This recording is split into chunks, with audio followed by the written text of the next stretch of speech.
السلام عليكم ورحمة الله وبركاته.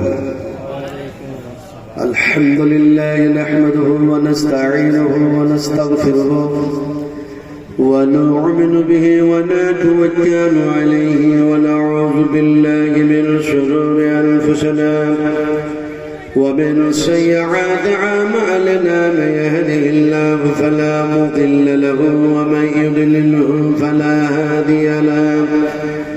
أشهد أن لا إله إلا الله وحده لا شريك له. أشهد أن محمدا عبده ورسوله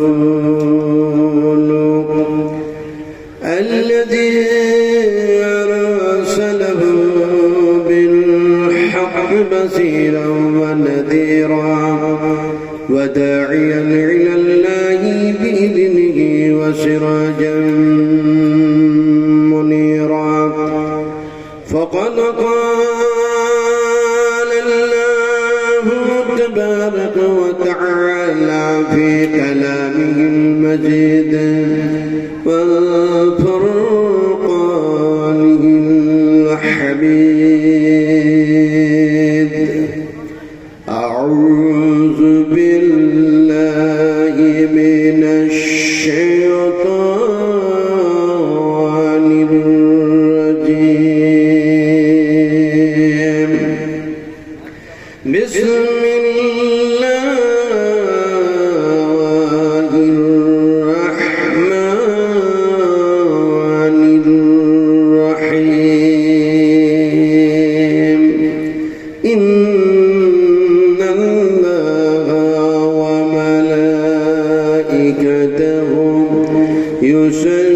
يصلون على النبي يا أيها الذين آمنوا صلوا عليه وسلموا تسليما. اللهم صل على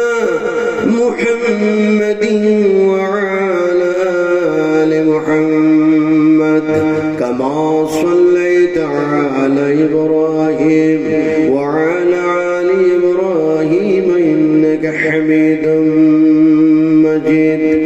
اللهم بارك على محمد وعلى آل محمد كما باركت على إبراهيم وعلى آل إبراهيم إنك حميد مجيد.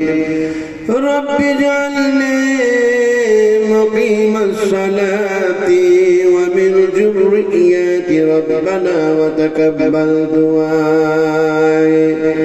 ربنا اغفر لي ولوالدي وللمؤمنين يوم يقوم الحساب.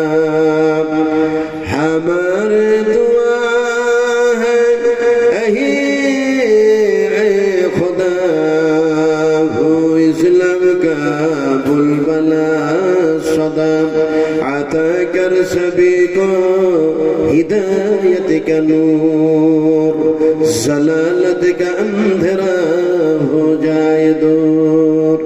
या रब अगर तू करम करे सफा को जो दिल पर शर करे. तकब्बल मिन्ना इन्नका अंतस समीउल अलीम वतुब अलैना इन्नका अंतत तव्वाबुर रहीम. सुब्हान रब्बिका रब्बिल इज्जति अम्मा यसिफून व सलामुन अलल मुरसलीन वल्हम्दुलिल्लाहि रब्बिल आलमीन. मशाइख इज़ाम, उलमाए कुरान, हजरात, সম্মানিত সুশিক্ষিত আজকার জালসার সভাপতি মহাশয়, সামনে বসে থাকা শিক্ষিত জ্ঞানীগুণী বুদ্ধিজীবী ইসলাম দরদি ভাতৃবৃন্দবর, পর্দার আড়ালের মা ও বোনেরা, সকলকেই জানাচ্ছি আমার আন্তরিক শুভেচ্ছা, ভালোবাসা, অভিনন্দন দিয়ে সর্বপ্রথমে সেই আল্লাহর প্রশংসা করছি গভীর রাত্রে। যে আল্লাহ পাক আমাদেরকে ভালোবেসে মহব্বত করে অনুগ্রহ করে কৃপা করে একটি কোরআনী মজমায় আসার তৌফিক দান করেছেন, সেই আল্লাহর প্রশংসা একসঙ্গে একযোগে একত্রিত হয়ে মহব্বতের সঙ্গে পড়ে নিচ্ছি আলহামদুলিল্লাহ। আপনারা যদি পড়েন তাহলে মনে হয় ভোটের যে লিস্ট আছে তা থেকে নামটা মনে হয় বাদ চলে যাবে নাকি? দেখুন, হাবিজাবি কথা বলে এবং কোরআন মাফিক আলোচনা না করে মানুষের মন জয় করার জন্য আমি যদি ওয়াজ করি, তাহলে আমি বক্তাকে কিয়ামতের মাঠে আল্লাহ ছাড়বে না ধরবে? কোনটা? জোরে কথা বললেন। আপনারা কি মোদির জোট ভাই যে সত্য কথা বলছেন না? বলুন, সত্য কথা বলতে কি ভয় আছে? মিথ্যা কথা বলা ভালো না সত্য কথা বলা ভালো? তাও বলেন। আপনারা মুর্শিদাবাদের মানুষ তো সাহসী মানুষ, সারা ভারতবর্ষে আপনার মুর্শিদাবাদের মানুষ, যেখানে যাবেন মুর্শিদাবাদের মানুষ, যেখানে যাবেন মুর্শিদাবাদের মানুষ। তাও আল্লাহর প্রশংসা করছেন, আলহামদুলিল্লাহ পড়ো। এটা কত বড় আল্লাহর দয়া আপনাদের প্রতি। আপনাদের মধ্যে ওপরে এত ধমক চমক কত কি, তারপরে আল্লাহ হেফাজত করছেন, তারপরে আল্লাহর প্রশংসা করতে ইচ্ছা করে না। আলহামদুলিল্লাহ। একটু কথা বলুন, সত্য কথা বলা ভালো না খারাপ? জোরে বলতে হবে। আমরা তো মিথ্যা কথা বলি নাকি? যেহেতু আমরা বক্তা, আমরা আলিম, মাস্টার, ডাক্তার, মুসলমান, আমরা মুমিন, মুত্তাকিন, পরেজগার, মিথ্যা কথা বলা হয়নি।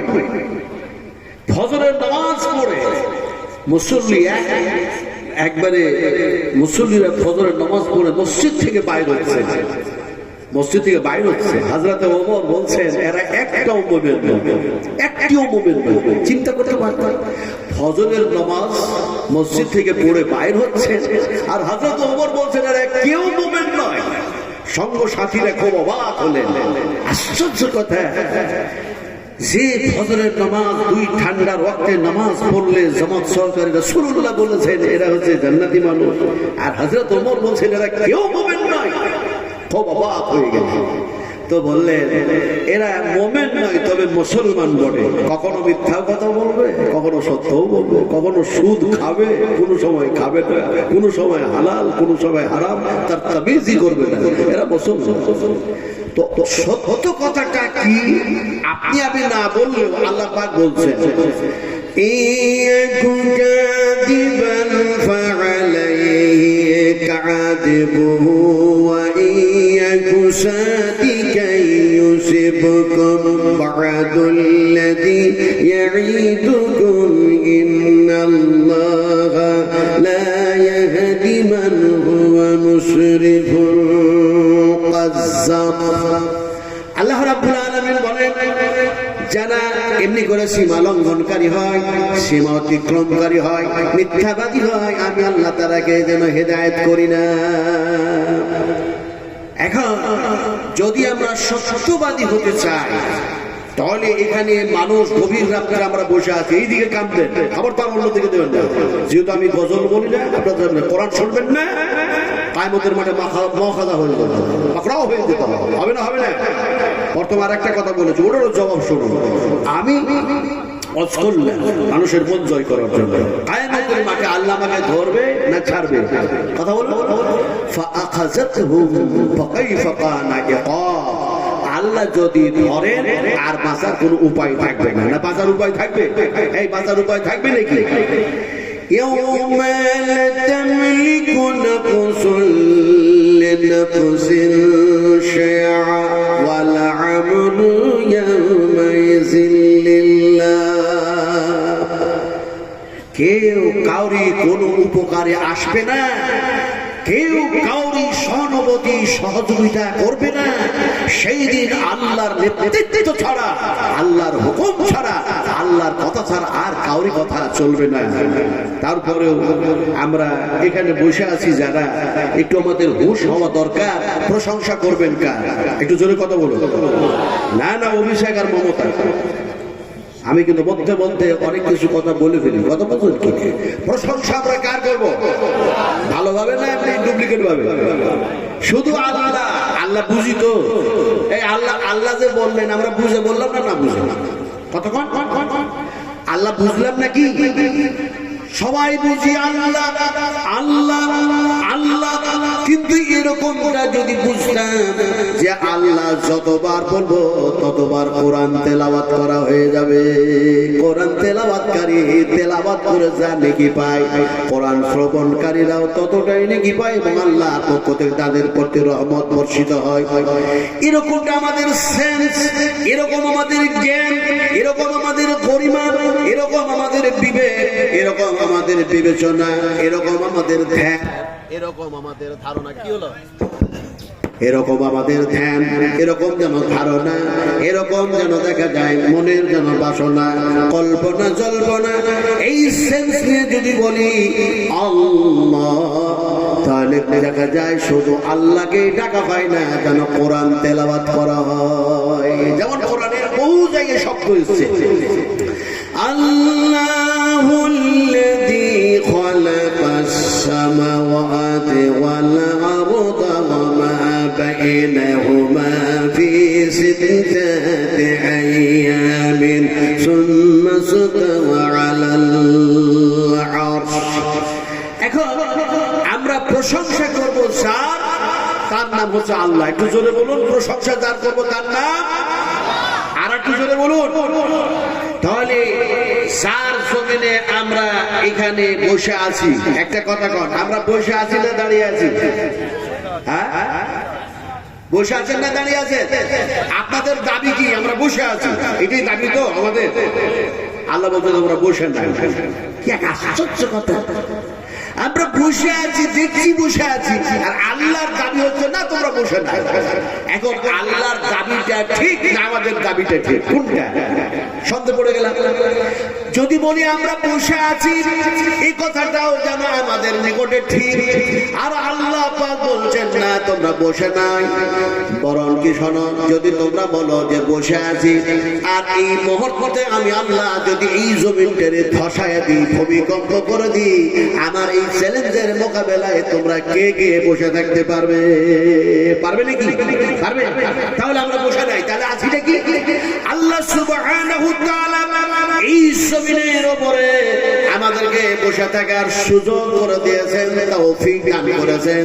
তাই তো যেন আমরা বসে আছি, আল্লাহ পাক আমাদেরকে বসে রেখেছেন, বসে থাকার তৌফিক দান করেছেন, আমরা বসে নাই।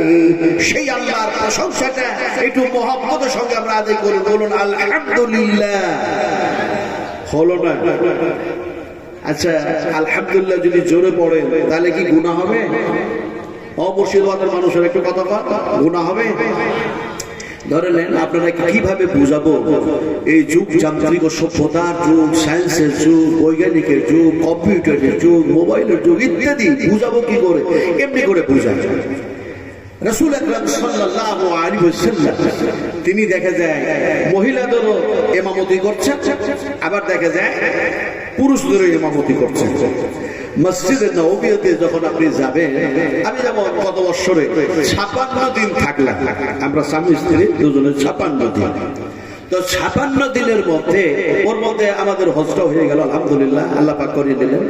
তো 56 দিনের মধ্যে যত জায়গাগুলি আল্লাহ পাক দেখার সুযোগ করে দিয়েছিলেন, আমি যদি ওই চ্যাপ্টারের উপরে আলোচনা করে আপনাদের ঈমানগুলিকে একটু যদি পরিচিত করতে চাই, আল্লাহ যদি পরিচিত করে দেন, তাহলে বলতে বলতে বলতে বলতে সকাল হয়ে যাবে। কিন্তু যেহেতু আপনি অনেক রাত্রে আমাকে নিয়ে এসেছেন, ফলে বলা সম্ভব নয়, তবে একটু না বলেও থাকতেও পারি না। আপনি যদি মসজিদের নববীতে যান, তো একটি গেট আছে, গেটের নাম হচ্ছে বাবুস সালাম। কি নাম বললাম? বাবুস সালাম। ওই গেট দিয়ে কিন্তু মহিলারা যেতে পারবে না। কথা বুঝতে পারলেন? মহিলারা যেতে পারবে না। বাবুস সালাম গেট দিয়ে একেবারে নিষেধাজ্ঞা জারি করা আছে, একটু মহিলা যেতে পারবে না। চিন্তা করুন। আর একটি জায়গা আছে, জায়গাটির নাম হচ্ছে আপনার রিয়াজুল জান্নাহ। যে জান্নাতের কথা, যে বেহেশতের কথা রাসূল আকরাম সাল্লাল্লাহু আলাইহি ওয়াসাল্লাম বলেছেন, আর ইমাম বুখারী রাহমাতুল্লাহ আলাইহি বুখারী শরীফের মধ্যে সেই হাদিসটাকে কোট করেছেন ইমাম বুখারী। কিভাবে? আল্লাহর হাবিব বলেছেন বিশ্বনবীজি বললেন আমার মেহরাব থেকে আমার মিম্বার পর্যন্ত, আমার মেহরাব থেকে আমার মিম্বার পর্যন্ত এটা হলো রিয়াদুল জান্নাহ, এটা যেন দুনিয়ার জান্নাত। ফলে দেখা যায় ওই রিয়াদুল জান্নাতের মধ্যে পুরুষও যাচ্ছে মহিলারাও যাচ্ছে, ওখানে মেয়েদেরও বাধা নাই, আর যেন দেখা যায় পুরুষদেরও বাধা নাই। বিস্তারিত আলোচনায় যাচ্ছি না, সময় পেলে ইনশাআল্লাহ অন্যদিন যেন আলোচনা হবে। কথা বুঝাতেছিলাম আমরা যারা এখানে বসে আছি মহিলা না আমরা পুরুষ, জবাব দিন। আমরা যারা বসে আছি মহিলা না পুরুষ? এখন এই পুরুষেরা এখানে নামাজ শুরু করেছে মাগরিবের নামাজ শুরু করতে গিয়ে তাদের মধ্যে একজন ইমাম আছে। তো ইমাম এখন মাগরিবের ফরজ নামাজ পড়তে গিয়ে আলহামদুলিল্লাহ জোরে পড়ে না আসতে পড়ে? হ্যাঁ, আচ্ছা এখন মেয়েরাও এখানে আছে, মেয়েরাও মাগরিবের ফরজ নামাজ শুরু করেছে আলাদা ভাবে। তো ওরা আস্তে আলহামদুলিল্লাহ পড়ে না জোরে পড়ে? আসতে পড়ে। তা আপনারা কি বেটি ছিলেন নাকি যে আল্লাহর প্রশংসা আলহামদুলিল্লাহ আসতে করছে? আপনারা তো বেটি ছিলেন না, একটু জোরে বলুন। পুরুষ সত্যতা বজায় রেখে একটু জোরে বলুন আলহামদুলিল্লাহ, আরো জোরে বলুন আলহামদুলিল্লাহ। সবাই মিলে বলি আলহামদুলিল্লাহি রাব্বিল আলামিন। পড়বেন না? পড়বেন না? কোরআন খুলতে গেলে কোরআন যেমনি খুলবে পেয়ে যাবেন বিসমিল্লাহির রাহমানির রহিম, আলহামদুলিল্লাহি রাব্বিল আলামিন। সমস্ত প্রশংসার মালিক যিনি, তিনি হচ্ছেন সকলের খালিক মালিক, সেই আল্লাহ সুবহানাহু ওয়া তাআলা, তার প্রশংসা করলাম। এরপরে কি করব? এরপরে এমন একজন নবী, এমন একজন রাসূল, সর্বশ্রেষ্ঠ সাইয়্যিদুল মুরসালিন খাতিমুন নবীয়্যিন মুহাম্মদ রাসূলুল্লাহ সাল্লাল্লাহু আলাইহি সাল্লামের প্রতি দরুদ ও সালাম বর্ষিত হয়ে যাক। সকলে আল্লাহুম্মা আমিন। আচ্ছা আমিন বললেও গুনাহ হবে মনে হয়?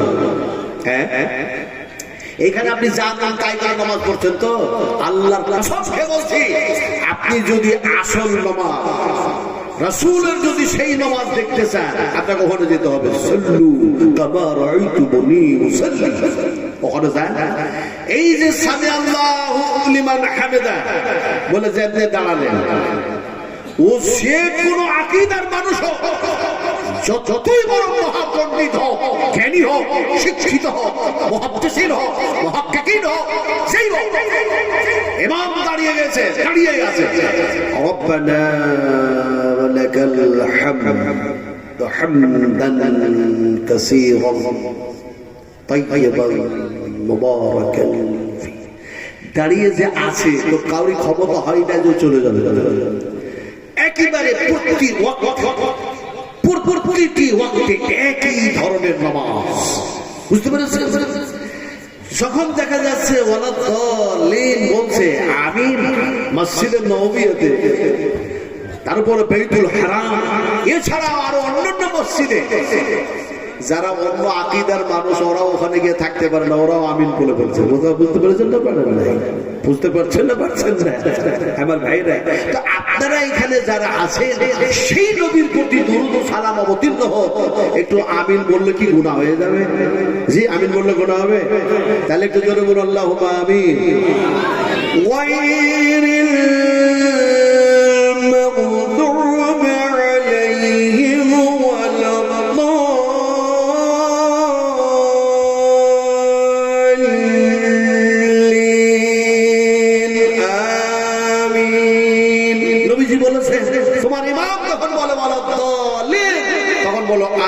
আমি কি হাদিসের বাইরে কথা বলছি নাকি? কারণ বলছি না কেন? ওই যে ধরা করতে হবে কিয়ামতের মাঠে, দুই দিকে দুইটা ফেরেশতা বসে আছে।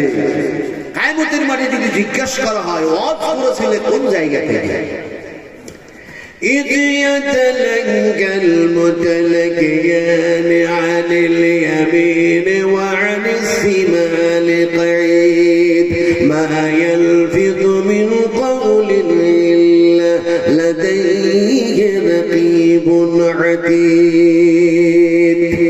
দুই দিকে দুই ফেরেশতা, তারা সব কিছু লিখতেছে। আল্লাহ পাক নির্ধারিত করে দিয়েছে, আমি মুখ দিয়ে যা কিছু বলছে তারা লিখতেছে।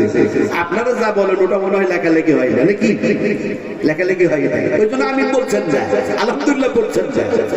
আমার ভাইরা কথা বলতেছিলাম, আমি কিন্তু ওয়াজ শুরু করি নাই। বলে তাহলে কি করছেন, কি আপনি কি করছেন? বলে মাঠ ঠিক করছি, মাঠ পিচ ঠিক করছি, পিচ যাতে করে বলটা খেলতে ভালো হয়, ফাস্ট বল, স্পিন বল, ব্যাট গুলো চলে তো ভালো হয়, এজন্য মাঠ ঠিক করছি। এই গভীর রাত তো আমার ভাইয়েরা, শোনার্থীরা ভালো করে বুঝুন কথাটা কি বলতেছিলাম। কথাটা বলতেছিলেন যে এক আল্লাহর প্রশংসা করলেন, বিশ্বনবী মুহাম্মদ রাসূলুল্লাহ সাল্লাল্লাহু আলাইহি ওয়াসাল্লামের উপরে দরুদ পাঠ করেছি। আপনারা কি দরুদ পাঠ করতে পছন্দ করেন না অপছন্দ? আপনি যতই দোয়া করুন, আমার দোয়া আপনার দোয়া কবুল হবে না। আকাশের নিচে যেন ঝুলতেই থেকে যায়। নবীজি বলেছেন, আমি দোয়া করার যে প্রসেস, যে পদ্ধতি বলে দিয়েছি, সেই প্রসেসেই তোমাকে দোয়া করতে হবে। রাসূল আকরাম সাল্লাল্লাহু আলাইহি সাল্লাম বলেছেন, প্রসেসটা কি?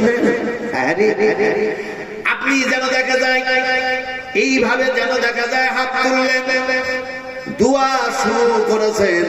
এখন দোয়াটা করতে গিয়ে যেন বললেন সূরা ফাতিহা পড়লেন, সূরা ইখলাস পড়লেন। সূরা ইখলাস পড়ার পর দেখা যায় আল্লাহর সিফাতি নাম, যে নামগুলি আছে, ইয়া আল্লাহ, ইয়া রহমান, ইয়া রহিম, ইয়া মালিক, ইয়া কুদ্দুস, ইয়া সালাম, এগুলি যেন পড়তেছেন। চোখের ঘুম দিয়ে যেন পানি আসতে শুরু করে দিয়েছে। এরপরে দেখা যায় আপনার মনের বাসনা, আপনার মনের আশা আকাঙ্ক্ষা যা আছে তাই আপনি যেন পেশ করতে শুরু করেছেন আল্লাহর দরবারে। তারপরে দেখা যায় এখন এই করতে করতে করতে করতে যখন আপনি লাগায়া দিলেন আল্লাহুম্মা সাল্লি আলা মুহাম্মাদিন ওয়া আলা আলি মুহাম্মাদ, তখন যেন দরুদটা পড়ে নেওয়ার পরে সেই দোয়াটা আর যেন আনকমপ্লিট থাকে না, কমপ্লিট হয়ে যায়, অগ্রহণযোগ্য থাকে না, গ্রহণযোগ্য হয়ে যায়। নবীজি বললেন এটাই যেন হলো যেন সিলমোহর। শুধু আমরা বলি আল্লাহ এই দাও এই দাও, অথচ নবীর প্রতি দরুদ পড়তে আমরা পছন্দ করি না। রাসূল আকরাম সাল্লাল্লাহু আলাইহি ওয়াসাল্লাম বলেছেন, যারা আমার প্রতি একবার দরুদ পড়ে আল্লাহর পক্ষ থেকে রহমত বর্ষিত হয়। এই জন্য আমার বক্তৃতার সূচনায় যতগুলো আপনারা বক্তব্য শুনবেন, আমি দেখবেন আমি বক্তব্য শুরু করি রাসূল আকরাম সাল্লাল্লাহু আলাইহি সাল্লামের উপরে দরুদ দিয়ে শুরু করি। আর আমি আপনাদের সামনে আমার হৃদয় খুলে দেখাবার প্রয়োজন মনে করি না। সবচেয়ে যিনি ভালো দেখতেছেন তার নাম কি? আরো জোরে বলতে হবে। আমার ভিতরটা যিনি দেখছেন সবচেয়ে, তার নাম আল্লাহ। শুনছেন যিনি সবচেয়ে ভালো, তার নাম কি? ইন্নাল্লাহা সামিউন বাসীর। অন্য জায়গায় এসেছে ইন্নাল্লাহা আলিমুন বিযাতিস সুদূর। আপনারা সব জানেন, আমরা সব জানি, কিন্তু জানার পরেও আমল করি না। আচ্ছা আপনারা বলুন তো, আমলকারীর নাম হচ্ছে যেন দেখা যায় ইমানদার, কিন্তু তার আরেকটা পজিটিভ নাম আছে বেঈমান। আপনারা বেঈমান ভাষা বুঝেন না? বুঝেন না? বেঈমান কথা বললে বলছি, টেনে বলছি বেঈমান। এখন দেখা যায় আমলকারী যারা হয় তাদের যেন দেখা যায় কৃষ্টি কালচার, তাদের তাহযীব ও তামাদ্দুন, তাদের আখলাক ও আদর্শ, তাদের যেন দেখা যায় এমনি করে সবকিছু হয় আল্লাহর ভয়ে। আজকে আল্লাহর ভয় কোথায়? মানুষের খাতা থেকে, ভোটার লিস্ট থেকে নাম বাদ পড়ে যাবে, তাই মানুষ ভয় ব্যতিব্যস্ত ছুটে বেড়াচ্ছে, বেড়াচ্ছে না বেড়াচ্ছে না। আর আল্লাহ পাক আপনাদেরকে আমাদেরকে সতর্ক করছে যে তোমাদের ভয়ের কোনো কারণ নেই। আমি আল্লাহ একটা যেন তোমাদের নিরাপত্তার ফয়সালা দিব। আল্লাহ পাক শর্ত লাগিয়েছে, তোমরা যদি আমাকে ভয় করো। বলে কোথায় বলা হয়েছে? কোরআনের বহু জায়গায় বলা হয়েছে, তার মধ্যে একটা জায়গায় বলছি, আল্লাহ পাক বলছেন ইয়া আইয়ুহাল্লাযীনা আমানু ইন তাত্তাকুল্লাহা ইয়াজআল লাকুম ফুরকানান ওয়া ইউকাফির আনকুম সাইয়্যাতিকুম ওয়া ইয়াগফির লাকুম। আল্লাহ রাব্বুল আলামিন বলছেন, ও মুমিনরা, ও অবিশ্বাস্য আমার বান্দা বান্দিরা, তোমরা যদি এক আল্লাহকে ভয় করার মতো ভয় করো, তোমরা আমার প্রতি যদি ভীতি রাখো, যে সমস্ত তোমাদের কর্মগুলি আমাদের সন্তুষ্ট করার জন্য যদি বলে থাকো, তোমাদের করছো যা, বলছো যা, যে দেখছো যা, খাচ্ছ যা, সবকিছু যদি আমার ভয়ের মধ্য দিয়ে হয়, তাহলে আমি আল্লাহ পাক বলছি ফুরকান ওয়া ইউকাফির আনকুম, অবশ্যই আমি তোমাদেরকে একটা নিরাপত্তার ফায়সালা দেব। কিন্তু আল্লাহর প্রতি তো ভয় আমাদের নাই, ভয় হচ্ছে এখন দুনিয়ার গভর্নমেন্টের উপরে, কে জানি সর্বনাশ হয়ে যায় নাকি। আমার ভাইরা, শোনা টুনা, আপনাদেরকে আলোচনা করতে করতে করতে করতে রাত্রি বেশি হয়েছে। আমি বুঝতে পারছি যে ঘড়ির কাঁটা 12টা হয়ে গেছে, আর 12টার পরে বক্তব্য শোনা হয় না। তবে হ্যাঁ, অনেক জায়গা আছে কলকাতায় আমি দেখেছি, এই যে আবু বৈদা ভাই বলছিলেন না যে আমরা একসঙ্গে অনেক প্রাচীন পুরাতন আমরা বক্তা, বহু জায়গায় হাজারো জায়গায় দেখেছি। কোনো জায়গায় উনি প্রধান বক্তা, তো কোনো জায়গায় আমি তার পরের বক্তা। দেখা যায় আমি কোনো জায়গায় প্রধান বক্তা, তো উনি আবার আর কিছু। তো কলকাতার মধ্যে বহু জায়গায় দেখেছি যে রাত্রি 12টার সময় আমার নিয়ে যাওয়া হচ্ছে, 1টার সময় নিয়ে যাওয়া হচ্ছে, অথচ দেখা যাচ্ছে প্যান্ডেল প্যাকটা আছে, বলে এতক্ষণ পর্যন্ত যা কিছু হলো, এবার হবে কোরআনের তাফসীর। আমরা সেই আলোচনাগুলি শুনবো, আল্লাহর কাছে একটু কাঁদাকাঁদি করবো, চোখের পানি ঝরাবো, তারপরে এখান থেকে আমরা দোয়া নিয়ে বাড়ি যাবো। এরকম মানুষের একটা সেন্স থাকে। আমাদের সেন্সটা কি?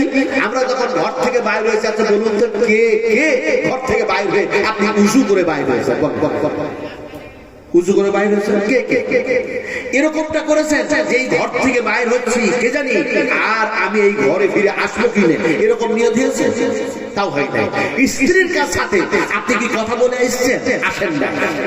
বিশ্বাস করুন, ঘর থেকে বাইর হলাম, কসম ওই আল্লাহর কসম কে বলছি, এক আল্লাহর কসম কে বলি, ঘর থেকে বাইর হচ্ছে, গাড়িটা যেন এসে লেগিয়েছে, ড্রাইভার হরেন দিচ্ছে বারবার। আমার স্ত্রী, আমার অর্ধাঙ্গিনী, আমার জুতাটা যেন সুন্দর করে কাপড় দিয়ে পুষে গেটে রেখেছেন। তারপরে দেখা যায় এমন সময় আমার স্ত্রী, দেখা যায় সে যেন আমার যেন সাথে কথা বলছে, আপনি চলে যাবেন, হয়তো আমার সঙ্গে আর কথাবার্তা হবে না। তো আপনার শেষ কোনো ওসিয়ত নসিহত আছে নাকি? আমি শেষ পর্যন্ত বললাম, ওসিয়ত আর নসিহত হচ্ছে নামাজ, সালাত, আর দেখা যায় সন্তান সন্ততির ঠিকভাবে লালন পালন করা, এক আল্লাহর সঙ্গে শিরক না করা, আল্লাহর প্রতি তাওয়াক্কুল আর ভরসা রাখা। এই কথা বলতে বলতে স্ত্রী সালাম দিলে কি আমি নিজে সালাম দিলাম, আসসালামু আলাইকুম ওয়া রাহমাতুল্লাহি ওয়া বারাকাতুহু। তারপরে ঘর থেকে যেন গাড়িতে যাচ্ছি আর বলছি বিসমিল্লাহি তাওয়াক্কালতু আলাল্লাহ লা হাওলা ওয়া লা কুওয়াতা ইল্লা বিল্লাহ। মুসাফির মানুষ হয়ে গেলাম, মুসাফির মানুষ হয়ে গেলাম। গাড়িতে চাপলাম, যেখানে যেখানে নামাজের সময় হলো নামাজগুলি পড়লাম। আপনাদের এখানে আসলাম, ঈশার নামাজ পড়তে গিয়ে মাত্র 2 রাকাত নামাজ পড়লাম, কারণ মুসাফিরদের জন্য আল্লাহ পাক নামাজটা মওকুফ করে দিয়ে, মাফ করে দিয়ে কসর নামাজ রেখে দিলেন, মাত্র 2 রাকাত নামাজ। কথা বুঝছেন? তো বাড়ি থেকে যখন আমি বাইর হচ্ছি, আমার যদি এরকম নিয়তটা হয় যে আল্লাহ তোমার আলোচনা হবে, তোমার নবীর আলোচনা হবে, সেই আলোচনাগুলি শোনার পরে আমরা যাতে হিদায়াত হই, আমাদেরকে হিদায়াত করো, আমাদের ইমানে যা মরিচা ধরেছে এই জঙ্গলি দয়া করে তুমি সাফ করে দিও, এইরকম একটা ধ্যান ধারণা নিয়ে আমরা যদি প্যান্ডেলে আসতাম, আমরা কি কেউ উঠে চলে যেতাম? না, কোরআন আলোচনা হচ্ছে, উঠে যাবো না, একটু পরে যাবো, এরকমটা করতাম। আমার ভাই না কথা বলতেছিলাম যে এতক্ষণ পর্যন্ত মাদ্রাসার উন্নতি কল্পে জালসা সেই হিসেবে কালেকশন হয়েছে, আদায় হয়েছে, বক্তারা বক্তব্য রেখেছেন, বিবৃতি আলোচ্য বিষয় যা রাখার তাই করেছেন। আমি নাজমালাম আপনাদের সামনে এসেছি, ফলে এখন আলোচনা যা করব সেই আলোচনাগুলি শুধু করব না, শুধু শুনবেন না, বরং আলোচনাগুলি কোরআন ও হাদিস থেকে করার পর, শোনার পর, বলার পর আমরা 100% আমল করার চেষ্টা করব বলে ইনশাআল্লাহ। ইনশাআল্লাহ পড়বেন না? ইনশাআল্লাহ বলুন। আচ্ছা, আপনারা কোরআনের পক্ষে না বিপক্ষে? কারা কারা পক্ষে হাত উঠিয়ে দেখেন। হলো না? ঈমান নাই কোরআনের পক্ষে, আর একটা হাত উঁচু করো, হাত নিচু করে দেন। রাসূল আকরাম সাল্লাল্লাহু আলাইহি ওয়াসাল্লামকে হাত উঁচু করতে আমি দেখি নাই, তবে ঈমানের চোখ দিয়ে দেখেছি। বলে কেমন করে? আরাফার মাঠ, জাবালে রহমত যে পাহাড়, যে পর্বত, যেখানে দোয়া কবুল হয়, হাজিরা ওখানে না গেলে অবশ্যই তাদের হজ হবে না। কোনো কিছু কাফারা দিয়েও হবে না, ওকে পুনরায় আবার হজ করার জন্য যেতে হবে। তো যখন আরাফার মাঠে যে পাহাড়টি আছে জাবালে রহমত, আল্লাহু আকবার, আপনি যখন ওখানে যাবেন, আমি যখন গেলাম তো আমার স্ত্রী বলছে এই পর্বতের উপরে উঠবো। বলে কেন? এখন সে বললো যে বইয়ের মধ্যে, কিতাবের মধ্যে তো দেখি যে রাসূলুল্লাহ সাল্লাল্লাহু আলাইহি ওয়াসাল্লাম এই জায়গায় বক্তৃতা করেছিলেন, খুতবা দিয়েছিলেন সাহাবায়ে কেরামদের সামনে, এটা তো কিতাবে পাওয়া যায়। তো ওই জায়গাটাতে উঠবো, রাসূল যেখানে পা রেখে খুতবা দিয়েছেন সেই জায়গায় পৌঁছানো যায় কি? সুবহানাল্লাহ। দেখো মানুষের যদি নিয়ত ভালো হয়, তার যদি আশা আকাঙ্ক্ষাটা এরকম হয়, আল্লাহ পাক নিশ্চয়ই তার ভালো গুণের দিকে লক্ষ্য রেখে আল্লাহ সেই জায়গায় পৌঁছায় দেন। আলহামদুলিল্লাহ। দেখো উঠতে গিয়ে দেখা যায় আমার সঙ্গ সাথী যারা ছিল ওনাদের স্ত্রীরা উঠতেই পারলো না, বলে না অত উঁচু জায়গায় উঠবো না। আমরা উঠতে লাগলাম, কিছুটা উঠার পর আমার স্ত্রী বলছে যে একটু কি বসলে কি হজের কোনো রুকুনের ক্ষতি হবে? আমি বললাম বসলে ক্ষতি হবে কেন, তুমি উঠতে চেয়েছো, উঠতে চলো। বলে একটু ক্লান্ত হয়েছে। আমি বলি বসা, খেজুর খাও, আবে জমজমের পানি খাও। আবে জমজমের পানি খেলো, একটু খেজুর খেলো। আবার উঠতে উঠতে উঠতে যে মিনারটা, যে স্তম্ভটা আছে সেই জায়গায় যখন গেলাম, আল্লাহ পাক পৌঁছায় দিলেন। মনের মধ্যে আসলো এই জায়গায় বিশ্ব নবী মুহাম্মদ রাসূলুল্লাহ সাল্লাল্লাহু আলাইহি সাল্লাম দাঁড়ায় খুতবা দিয়েছেন। হাজার হাজার অগণিত সাহাবা کرامদের সামনে এই জায়গায় বুঝি হয়তো ওমরের পা পড়েছে, এই জায়গায় আবু বকর সিদ্দিকের পা পড়েছে, এই জায়গায় বুঝি আবু তালহা, আবু দারদা, এই জায়গায় বুঝি হয়তো হযরত আলী, হযরতে দেখা যায় এমনি করে সাহাবী ইত্যাদি। মনের মধ্যে শুধু এইগুলি যেন ঘুরপাক খায়। রাসূল আকরাম সাল্লাল্লাহু আলাইহি ওয়াসাল্লাম যে জায়গায় পা রেখে খুতবা দিয়েছেন, মনের মধ্যে হয় যে একটাও যদি নবীর পায়ের উপরে আমার পাটা পড়ে যায়। নবীজি বলেছেন, বিশ্ব নবী মুহাম্মদ রাসূলুল্লাহ সাল্লাল্লাহু আলাইহি সাল্লাম দেখা যায় তিনি বলেছেন এমনি করে যেন দেখা যায় আমার শরীরের রক্ত অথবা আমার শরীরটার সাথে কাউরি শরীরের যেন টাচ হয়ে গেল, আল্লাহ সুবহানাহু ওয়া তাআলা সেই জায়গা থেকে সেই মানুষটাকে জাহান্নামের আগুন দিয়ে যেন পুড়াবেন না। মনের মধ্যে নানা কিছু হাদিস মনের মধ্যে পড়ে গেল। নবী কি বক্তৃতা করতে করতে এই জায়গা থেকে কি তিনি হাত উঁচু করেছিলেন আকাশের দিকে নাকি? যেমন আপনারা আকাশের দিকে হাত উঁচু করলেন যে আমরা কোরআনের প্রতি বিশ্বাস রাখি, কোরআনের প্রতি ঈমান রাখি, কোরআনকে যেন ভালোবাসি, মহব্বত করি, কোরআনের আকর্ষণে এই জায়গায় যেন বসে আছি, নবীর যেন প্রেমিক হিসাবে এই জায়গায় বসে আছি, ইত্যাদি আপনাদের মনের আশা।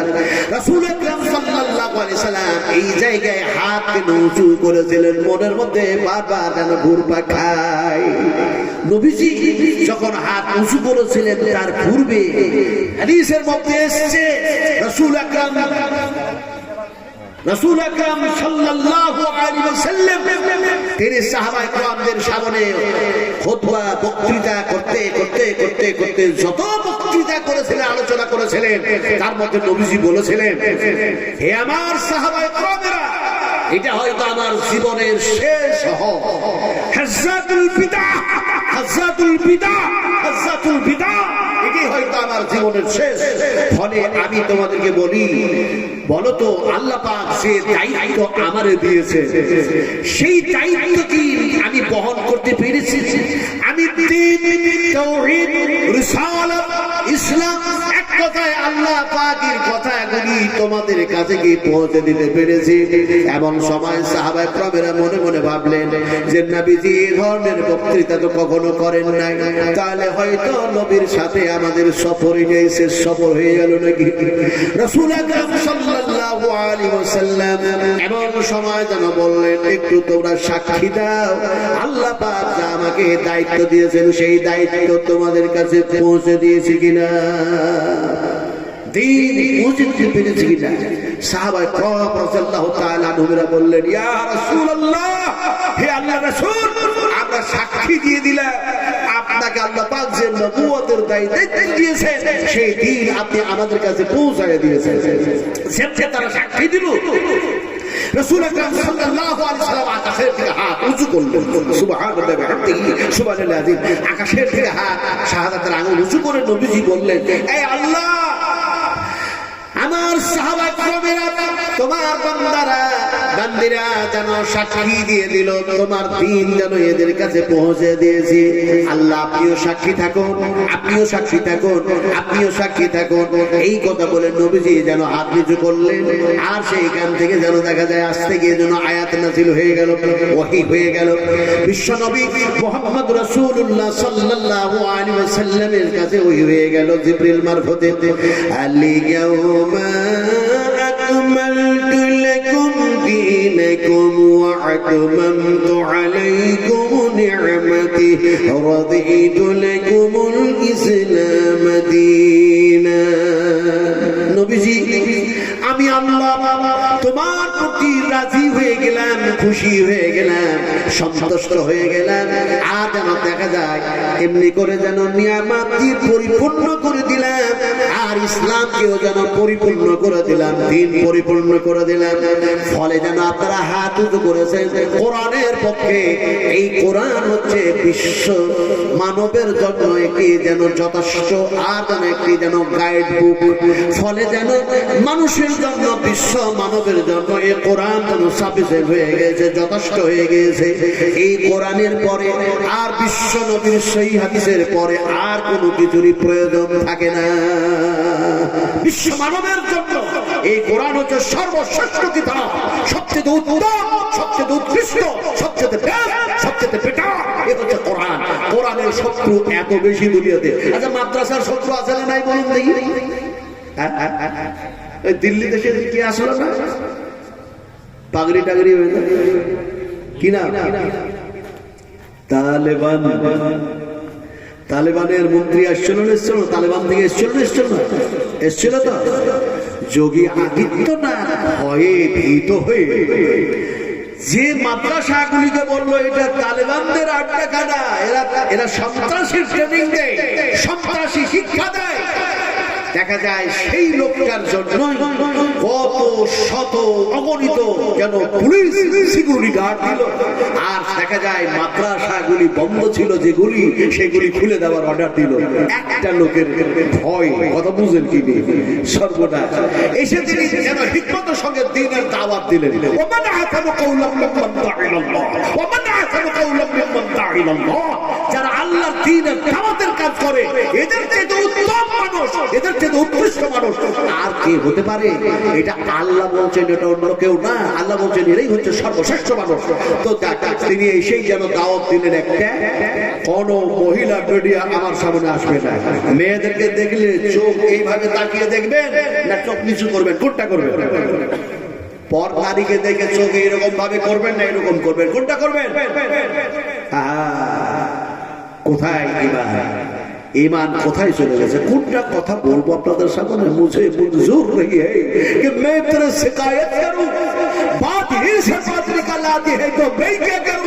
কুলের কথা খুলে বলার ইচ্ছা করে না, একটি কথা বলতে গিয়ে আরেকটি কথা মনে পড়ে যাচ্ছে, রিমোট নেই, জিভে কন্ট্রোল করতে পারছি না। রাসূল আকরাম সাল্লাল্লাহু আলাইহি ওয়াসাল্লাম বলেছেন, বিশ্বনবী যে বলেছেন, সহিহ হাদিস বিশ্বাস করো, শুনবেন না গুনাহগার হবে, মানবেন না পরকালে ঠকা পড়ে যাবে, আল্লাহর কাছে মহ্কাজা হয়ে যাবে। রাসূল আকরাম সাল্লাল্লাহু আলাইহি ওয়াসাল্লাম বলেছেন, আমার মদিনায় যখন আসে সেই মানুষগুলির ঈমান থাকে দুর্বল, ঈমানে থাকে জং ধরা, মরিচ ধরা, কিন্তু আমার মদিনা থেকে যখন ফিরে যায় তাদের ঈমান হয়ে যায়, ডেভেলপ হয়ে যায়, ঈমান পাকা হয়ে যায়, ঈমান মজবুত হয়ে যায়। সুবহানাল্লাহ। ওই মানুষটা যখন আসলো তখন সেই মানুষটা আসার পরে সে বলল, কোন মহিলা মিডিয়া আমার সামনে আসবে না। চিন্তা করতে পারেন, এটা দাওয়াত দিল। আজকার পত্রিকায় দিয়েছে, আন্তর্জাতিক আপনার ম্যাগাজিন, আপনার এমনি করে তেহরান বলেছে যে দিল্লিতে তালেবান ইসলামের দাওয়াত দিচ্ছে। কি বলুন আলহামদুলিল্লাহ। অন্যদিকে ডক্টর জাকির নায়েক বাংলাদেশে আসেন নাই, আসবেন, তার জন্য ইন্ডিয়ান সরকার বলছে তাকে আসতে দেওয়া যাবে না, আর সে যদি আসে তাহলে আমাদের হাতে তুলে দিতে হবে। বলছে না? বলছে না? আপনারা বলুন, বলছে না? বলছে না? আচ্ছা, একটি মানুষ, এই মানুষটির অপরাধ কি? অপরাধ হচ্ছে একটাই, হাজার লাখ অগণিত ইহুদি নাসারা খ্রিস্টান এমনি করে মুশরিক মুশরিকা এমনি করে মূর্তি পূজারী যারা মূর্তি পূজা করে তারা আজকে দেখা যায় বক্তৃতা শোনার পর আল্লাহ পাক তারাকে হিদায়াত দান করছেন, তারা ইসলাম কবুল করছে। আর তাই যেন সে অপরাধী হলো, হিদায়াত করলেন আল্লাহ, এখন ধরবে ডাক্তার জাকির নায়েককে। আচ্ছা, হিদায়াতের মালিক কে? ডাক্তার জাকির না আল্লাহ? একটু জোরে কথা বলতে হবে, না কথা বললেই বিপদ হবে। একটু জোরে কথা বলুন, ডাক্তার জাকির নায়েক হিদায়াতের মালিক না হিদায়াতের মালিক আল্লাহ? আরো জোরে বলতে হবে। হিদায়াতের মালিক কোন মাওলানা, কোন মুফতি, কোন মুজাদ্দিদ কেউ, কোন নবী, কোন ওলি, কোন পয়গম্বর কেউ। হিদায়াতের মালিক কে? আরো জোরে বলুন।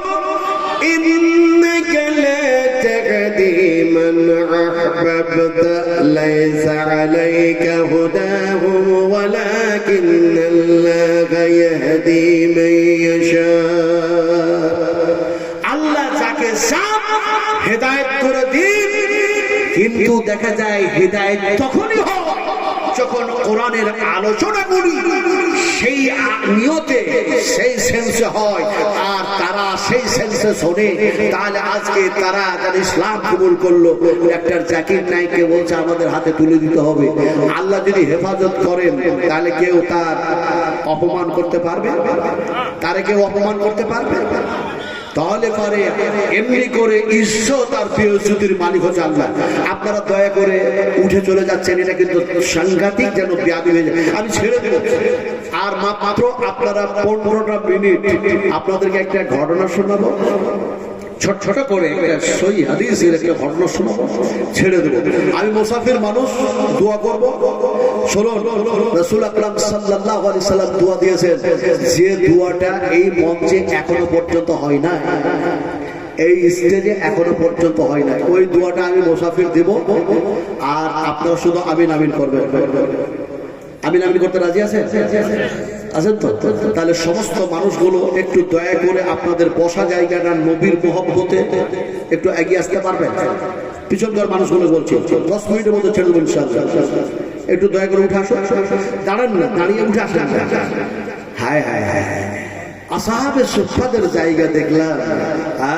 বলে এটাই সেই আসহাবে সুফফা যারা দিন রাত কোরআন তেলাওয়াত করত। সেই জায়গায়, এই জায়গায়, ওই জায়গায় যখন গেলাম ঈমান ছিল দুর্বল। হাদিসের সাথে সেই হাদিস পড়াশোনা করার পরে সেখানে ঈমান আর দুর্বল থাকলো না। ঈমান পাকা হয়ে যাওয়ার পরে চোখ দিয়ে কাঁদতেছি, আরে এই সাহাবায়ে কেরামেরা এখানে বসেই কোরআন তেলাওয়াত করতেন, শুনতেন। আর আপনারা ওই জায়গাতে থেকে একটু এগিয়ে আসুন। আমরা ইনশাআল্লাহ উঠবো না, বলুন 10টা মিনিট আমরা উঠবো, বলুন ইনশাআল্লাহ। এই ভাই উঠবো না, বলুন ইনশাআল্লাহ। উঠবেন না? তাহলে আমি দোয়াটা দিতে চেয়েছি, দোয়াটাও দিব। আপনারা উঠবো না বললেন ইনশাআল্লাহ, আল্লাহ চাইলে অবশ্যই উঠবেন। ঠিক আছে? আর আমিও আপনাদেরকে দোয়াটা দিতে চেয়েছি, দোয়া না দিয়ে আমি যাবো না, মুনাফিকি করবো না, ওয়াদা খেলাপ করবো না ইনশাআল্লাহ। ইনশাআল্লাহ ওয়াদা খেলাপ করবো না। তো কথাটা বলতেছিলাম কি, যে আপনারা যখন এসে বসলেন তখন একটা হাদিস শুনুন, তারপরে ইনশাআল্লাহ আমি আপনাদেরকে দোয়াটা দেব। রাসূল আকরাম সাল্লাল্লাহু আলাইহি সাল্লামের কাছে একটি মানুষ আসলো। এসে মানুষটি বলল, তুমি কি মুহাম্মদ সাল্লাল্লাহু আলাইহি ওয়াসাল্লাম? নবীজি বললেন, না, আমি হচ্ছি সেই আব্দুল্লাহ এবং আমিনার সন্তান, আর আমার উপরে কোরআন নাযিল হয়েছে, আল্লাহ পাক আমাকে নবুয়ত দান করেছেন। তো তুমি আসলে কেন? লোককে বলল, শুনেছি তো যে তুমি নাকি নবী দাবি করেছো, তোমার উপরে কোরআন নাযিল হচ্ছে, আর তুমি এখন আরবের মধ্যে সবচেয়ে বেশি নাকি সম্মানিত ব্যক্তি, তাই তো তোমার কাছে আসলাম। রাসূল আকরাম সাল্লাল্লাহু আলাইহি ওয়াসাল্লাম তার কথা শুনে বললেন, প্রথমেই বললেন, তাহলে আসো এক আল্লাহর প্রতি ঈমান নিয়ে আসো, আমি মুহাম্মদ সাল্লাল্লাহু আলাইহি ওয়াসাল্লামের প্রতি বিশ্বাস স্থাপন করো, আল কালমা পড়ে নাও, আশহাদু আল্লা ইলাহা ইল্লাল্লাহ ওয়া আশহাদু আন্না মুহাম্মাদান আবদুহু ওয়া রাসূলুহু। লোকটি বলল, ওই আশা নিয়ে এখানে আসি না, যেমন আমরা এখানে ওই আশা দিয়ে আসি না যে কোরআন হাদিস শুনবো, ভালো লাগলে থাকবো, নাইলে চলে যাবো। ওই আশা নিয়ে যেমন আপনারা আসেন নাই, তেমনি করে সে বলছে ওই আশা নিয়ে এখানে আসি নাই, শুধু নামটা শুনেছি যে তুমি নাকি মুহাম্মদ আর তোমার উপরে কোরআন নাযিল হয়, তোমাকে নবুয়ত শোনার জন্য আসলাম। নবীজি বললেন, আল্লাহ পাক আমাকে যে দায়িত্ব দিয়েছেন সেই দায়িত্ব বহন করলাম, এক আল্লাহর ঈমানের দাওয়াত দিলাম। আমি মুহাম্মদ সাল্লাল্লাহু আলাইহি সাল্লাম, আমার পরে কোন নবী আসবেন না সেই কথাও জানায়া দিলাম। কোরআন অবতীর্ণ হয়েছে ইত্যাদি ইত্যাদি সব যেন শোনায়া দিলাম। এবার ইখতিয়ার হলো, তুমি সেটা গ্রহণ করলে তোমার কল্যাণ, গ্রহণ না করলে তোমার যেন অকল্যাণ হবে। লোকটি বলল সব বুঝি না, কল্যাণ অকল্যাণ বুঝি না। তুমি দেখতে তো খুব সুন্দর। যে বলে ইসলাম কবুল করবো না সে আবার তারিফ করতেও ছাড়ে না। নবী দেখতে ভালো ছিলেন না খারাপ ছিলেন? আচ্ছা, আমি যে ওয়াজগুলো করছি আমার পূর্বে এই ওয়াজ কি কোনো বক্তা করেছে নাকি? করেন?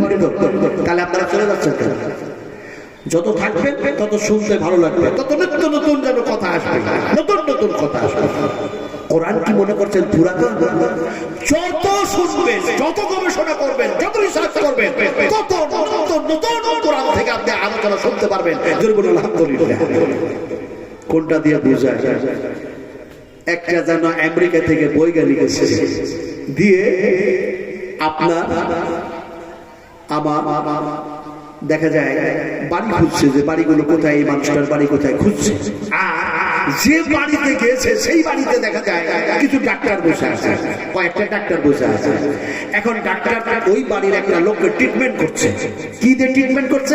পায়খানা নিয়ে ট্রিটমেন্ট করছে। পায়খানা নিয়ে ট্রিটমেন্ট করছে।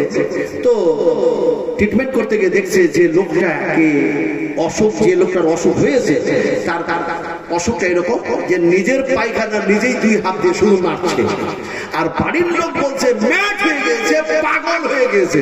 তাই তার ম্যাট পাগলামিটা কি করে ঠিক করা যায়, যার জন্য ডাক্তার ডাকা হয়েছে। এখন ও নিজের পায়খানা নিজে হাত দিয়ে নাড়ছে বলে তার ট্রিটমেন্ট করার জন্য ডাক্তার আনা হয়েছে। আর বাড়ির লোক, গ্রামের লোক বলছে ম্যাটে পাগল হয়ে গেছে। এখন আমেরিকা থেকে যে বৈজ্ঞানিক এসছে, এখন খুঁজতে খুঁজতে ওই বাড়িতে এসে তার পায়খানা এখন 2 হাত দিয়ে সে নাড়তে লেগেছে। গ্রামের মানুষ আর বাড়ির মানুষগুলো সর্বনাশ। এই আমেরিকা থেকে বৈজ্ঞানিক আসলো, এর পায়খানা গুলো কেন 2 হাত দিয়ে নাড়তে লাগলো? যে নাড়ছে এ তো পাগল, এ তো ম্যাট।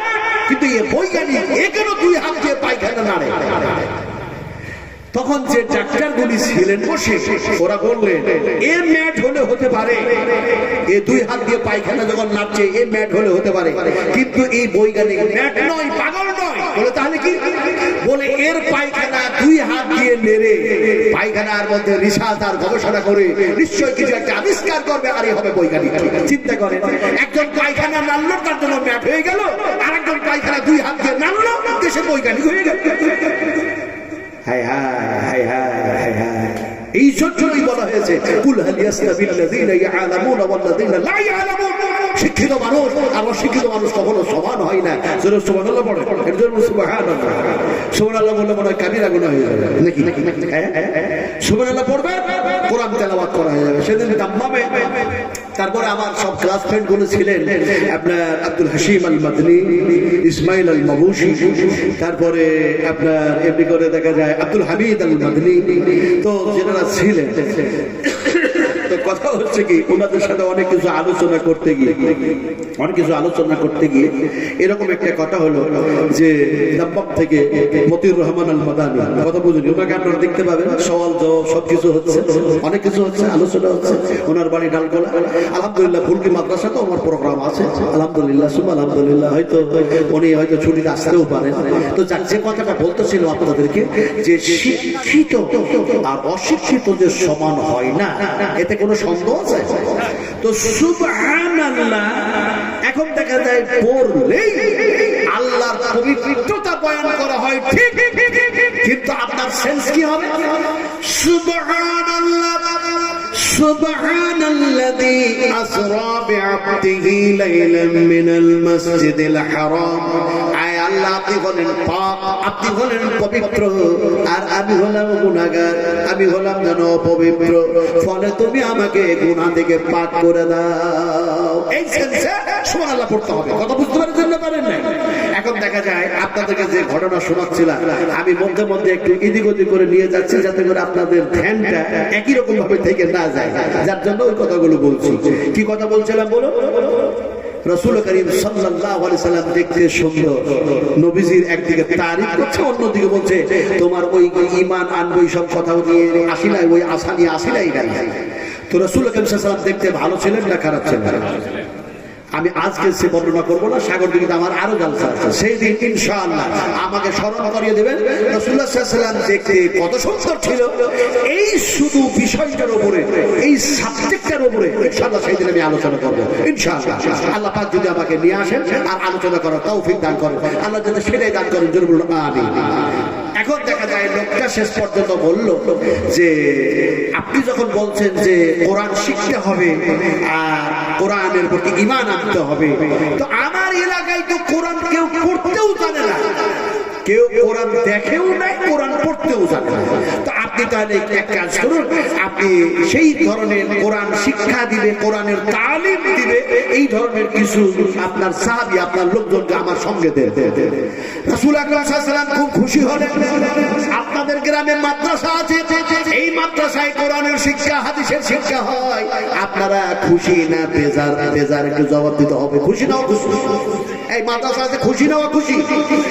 মাদ্রাসার যে ওলামারা আছেন, শিক্ষক মহাশয়রা আছেন, তাদের সাথে সম্পর্ক যদি ভালো রাখেন, গুড রিলেশন যদি রাখেন, তাহলে বিশ্বাস করুন নবীজি নাই, কিন্তু নবীর পরে পরে এই ওলামাদের কাছে বসে বসে বসে বসে বসে যখন আপনি ক্লাস করবেন হাদিসের, কোরআন যখন শুনবেন, তখন আপনার যেন দেখা যায় মনটা ছিল মরা, মনটা যেন জীবিত হয়ে যাবে, ঈমানটা ছিল যেন এমনি করে যেন জং ধরা, ঈমান যেন সাফ হয়ে যাবে।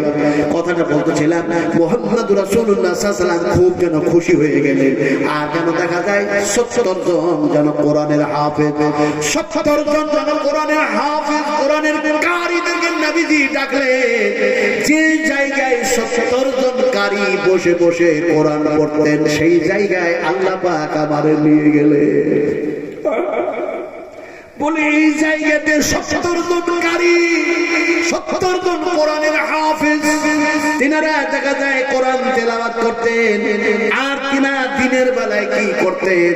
দিনের বেলায় ও ৭০ জন কারী দিনের বেলায় কোথাও থেকে যেন কাঠকুন্ডা কেটে কেটে কেটে কেটে জঙ্গল থেকে এনে দেখা যায় বাজারে বিক্রি করতেন। সেই টাকা সেই পয়সা দিয়ে খেজুর কিনে আনতেন, আর যেন মসজিদে নববিয়াতে রাখতেন, আর যেন পানি যেন বহন করতেন, পানি এনে রাখতেন। এমন সময় পানি আর খেজুর রেখে রেখে দিতেন। এই ছিল দিনের বেলায় কাজ। রাতের বেলায় ঘুমানো কাজ, আর যেন কোরআন তেলাওয়াত করা কাজ তাদের ছিল। রাসূল আকরাম সাল্লাল্লাহু আলাইহি সাল্লাম তাদেরকে ডেকে বললেন, তোমরা ৭০ জন কোরআনের কারী ইনার সঙ্গে চলে যাও, আলোচনা করবে, কোরআন শিখাবে, তেলাওয়াত করবে, ইত্যাদি ইত্যাদি। যাও যাও যাও। ছোট ছোট করে ঘটনা বলছি, আপনারা অতক্ষণ ধরে বসে থাকতে পারবেন না, রাত্রি যেন গভীর হয়ে যাচ্ছে। ফলে যেন দেখা যায় তেনারা তাদের সঙ্গে তার সঙ্গে যেন গেল, আর যেতে যেতে তার গ্রামে প্রবেশ করার আগে দেখা যায় চারিদিক থেকে যেন তীর আসতে শুরু করলো। তীর আসতে গিয়ে দেখা যায় একজন সাহাবী যেন শহীদ হয়ে গেল, আরেকজন শরীরে লাগলো, সেও যেন শহীদ হয়ে গেল। এই করতে করতে ৭০ জন কোরআনের হাফেজ, ৭০ জন যেন কোরআনের কারী, তেনারা শহীদ। যিনি হচ্ছেন লাস্টে শেষ মুহূর্তখানে, তিনি অন্য কেউ না, তিনি হচ্ছেন বিশ্ব নবী মুহাম্মদুর রাসূলুল্লাহ সাল্লাল্লাহু আলাইহি সাল্লামের কবি। যেন দেখা যায় নিকটবর্তী মানুষ, নিজের রিলেটিভ মানুষ, নিজের যেন বংশের মানুষ।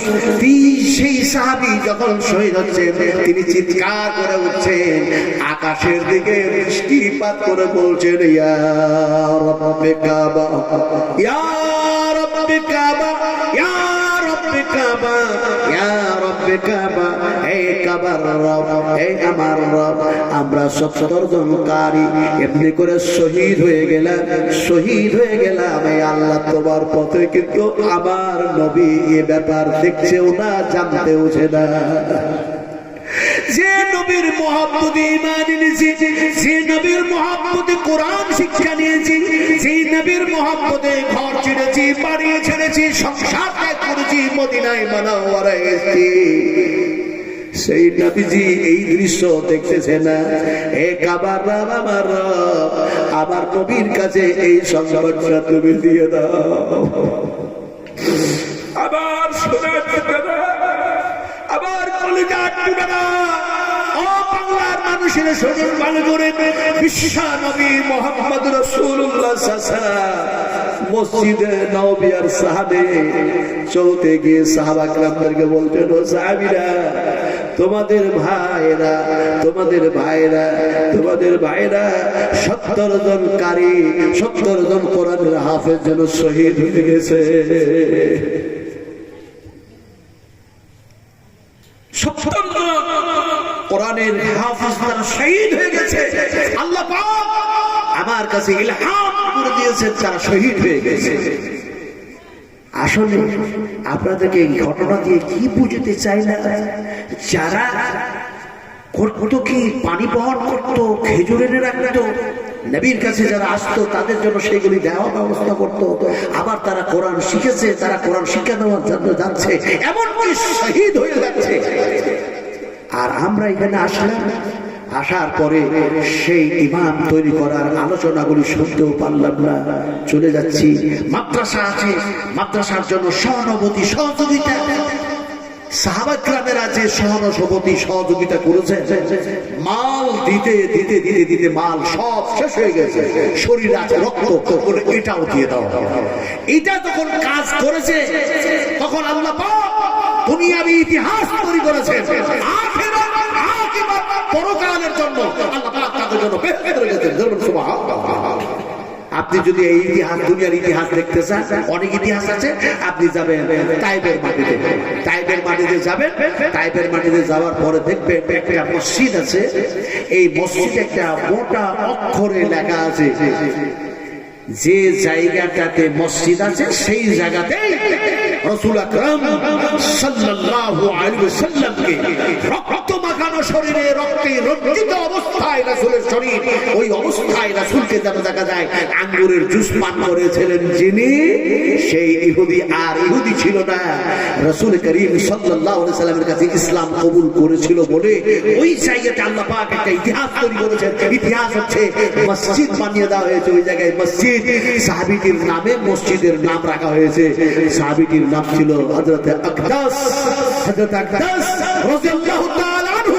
মসজিদের সাইনবোর্ড লেখা আছে মসজিদ আকদাস রাদিয়াল্লাহু তাআলা আনহু। সুবহানাল্লাহ।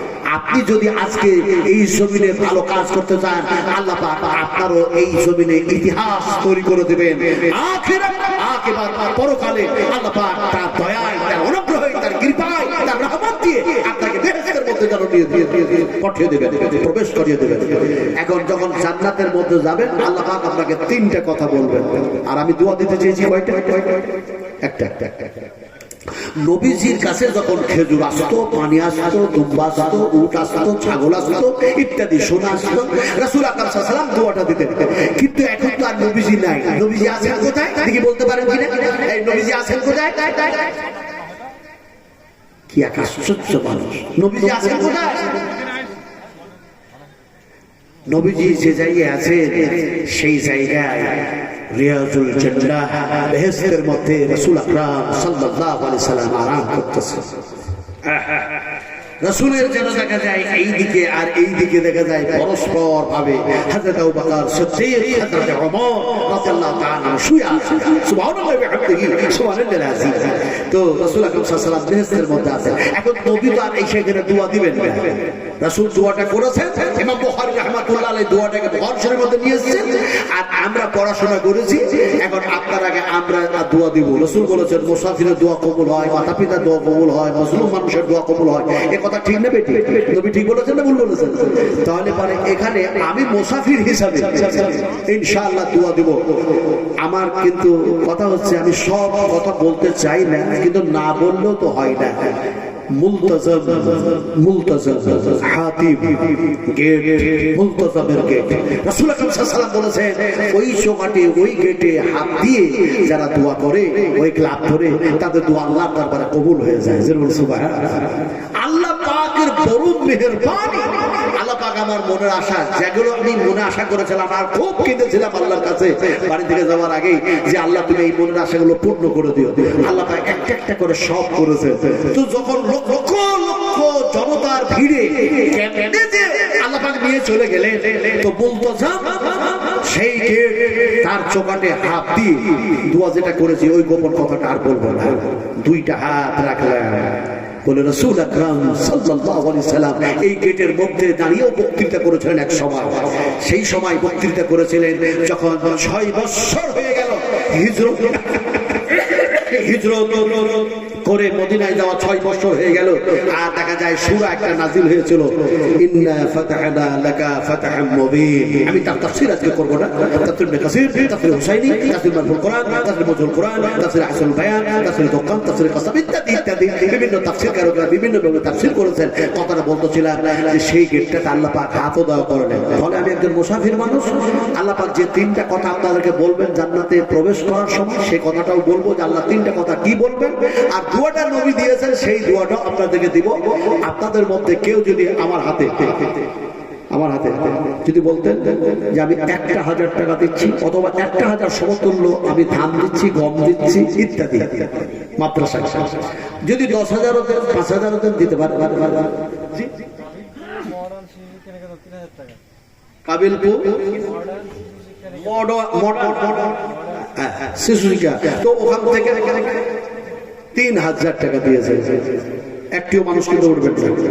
এটা খুব গুরুত্বপূর্ণ সময়, কারণ যে এই যে 12টা অতিক্রম করেছে, বিশ্বাস করুন রহমতের চাদর আপনাদের মাথার উপরে বিছানো আছে। কেউ দেখতেছি না, কেউ দেখতেছি না, কেউ দেখতেছি না। আর এই জায়গায় অগণিত অসংখ্য ফেরেশতা। আর শুধু ফেরেশতা নয়, এখানে যে জিন কত যে ঘোরাফেরা করছে জিনেরা, বলে আপনি কি দেখতেছেন? বলে জিন কি আর দেখা যায়, ফেরেশতা কি দেখা যায়? কিন্তু রাসূল আকরাম সাল্লাল্লাহু আলাইহি ওয়াসাল্লাম যখন এইভাবে কোরআন তেলাওয়াত করছিলেন, সেই সময় জিনদেরই জামাত কোরআন শোনার পরে ইসলাম কবুল করেছিল না করে নাই? করেছিল না করে নাই? আমার স্টুডেন্ট লাইফ, আমার ছাত্র জীবনে দেখা যাচ্ছে সবাই পরীক্ষা করার পর, পরীক্ষা দেওয়ার পরে খাতা উঠে উঠে আমরা দিচ্ছি, আর দেখা যাচ্ছে যে খাতা বসে বসে থেকে এইখান থেকে ওই আন্দাজ পর্যন্ত ওই মৌলানার কাছে খাতা এইখান থেকে হাত বাড়িয়ে দিল চলে গেল। তার মানে জিনদের হাজার হাজার জিনদের ছেলেরা আলেম হয়েছে, আলেমা হয়েছে, মাদ্রাসা হয়েছে দিলালপুর মৌলাতুল হান্নান। কথা বলছি, সব কথা বলছি না, এখানে ফেরেশতা আছে, জিনেরাও আছে। বিশ্বাস করুন, একজন ওকে আমরা বেয়াদবি করবো না, দোয়াটা দেবো, সে কথা বলবো।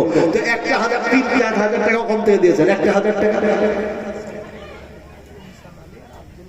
ইনসান আলী আর আব্দুল হাকিম ভাই মাস্টার মশাই।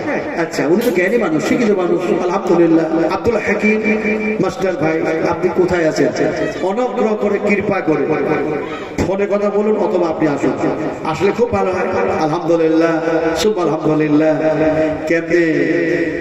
কেমনে আল্লাহ পাক ওই কাবার ভিতর থেকে গোটা 2024-এ এত হাজি মারা গিয়েছে। কথা বুঝলেন কিনা? এত মারা গিয়েছে জানেন? হজের দিনে সূর্যের তাপমান কত ছিল? আব্দুল হাকিম ভাই, আব্দুল রশিদ ভাই নাকি বলে ইনশাআল্লাহ ভাই, যেখানে থাকুন দয়া করে একটু আসো, একটু মোসাফা করো, আসে। তো এত তাপমান ছিল, আরফা টু জামরা, তার মধ্যখানে মুজদালিফা। তো কথাটা হচ্ছে যে সেই দিন আমাদের তাপমাত্রা ছিল 53 ডিগ্রি। এই বৎসরে সূর্যের তাপমাত্রা আরবে ছিল বলছে যে 42 থেকে 45 ডিগ্রি। কোথায় 42 থেকে 45 আর কোথায় 53?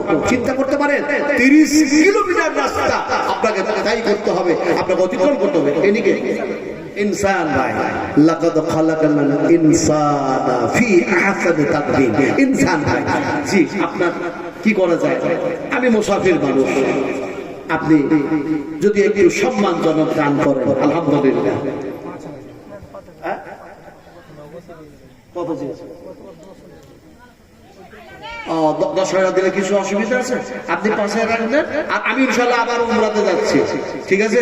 আপনার জন্য কোনো দোয়া করব, না পার ইনশাআল্লাহ 10 আলহামদুলিল্লাহ। হাইয়াকাল্লাহ বারাকাল্লাহ, জাযাকুমুল্লাহ খাইরান জাযা, আহসানাল জাযা। জি হ্যাঁ, আলহামদুলিল্লাহ। এটা কত আছে? 2000 টাকা আর একজন দিয়েছে, আলহামদুলিল্লাহ। একটা বাচ্চা 100 টাকা দিয়েছে, তো 2000 টাকা একজন দিলেন, একজন 3000 দিলেন, একজন 10,000 দিলেন, তো 3টা মানুষ হলো। আচ্ছা আপনারা বলুন, দয়া করে সত্য কথা বলার চেষ্টা করি। আমরা সবাই সত্য বলার চেষ্টা করি ইনশাআল্লাহ। সত্য কথা হচ্ছে এটা যে ইসলামের স্তম্ভ 3টা না 5টা, নামাজের ওয়াক্ত 3টা ওয়াক্ত না 5টা ওয়াক্ত? তাহলে আর 2টা মানুষদের ইসলামের স্তম্ভ হওয়া যায় না, নামাজের ওয়াক্ত হওয়া যায় না। তো আব্দুল হাকিম ভাই, মাস্টার ভাই, দয়া করে একটু আসো, অনুগ্রহ করে, কৃপা করে। আল্লাহ পাক কি বলছেন জানেন? তুমি তোমার মায়ের পেটে ছিলে না, আমি রেখেছিলাম। তুমি সৃষ্টি হও নাই, আমি আল্লাহ তোমাকে সৃষ্টি করেছিলাম, দুনিয়ায় নিয়ে আসলাম, তোমাকে জ্ঞান দিলাম, গরিমা দিলাম, বিবেক দিলাম, ইলম দিলাম, সব দিলাম। তারপরে আরো কত কি দিলাম, পিতা দিলাম, মাতা দিলাম, সার্ভিস দিলাম, সব দিলাম। আল্লাহ বলছেন তুমি কি আমাকে স্মরণ করবে না? আল্লাহ বলছেন বলো না, এরকম কথা আল্লাহকে বলে নাকি? বলে হ্যাঁ বলে। اذكروا نعمة الله عليكم هل من خالق غير الله। হে মানুষ, তোমরা আমার নিয়ামতগুলি স্মরণ করো। কি কি তোমাদেরকে নিয়ামত দিয়ে রেখেছি, কি কি নিয়ামত দিয়েছি, সুবহানাল্লাহ। তোমরা কোনটা অস্বীকার করবে? فبأي آلاء ربكما تكذبان। কোনটা অস্বীকার করবে? ফলে মাস্টার আব্দুল হাকিম ভাই, আপনি যেখানে আছেন একটু দয়া করে আসুন।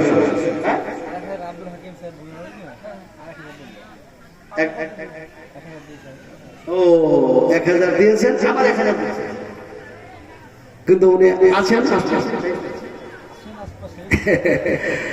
সোনার টুকরা বসে আছেন, আলহামদুলিল্লাহ।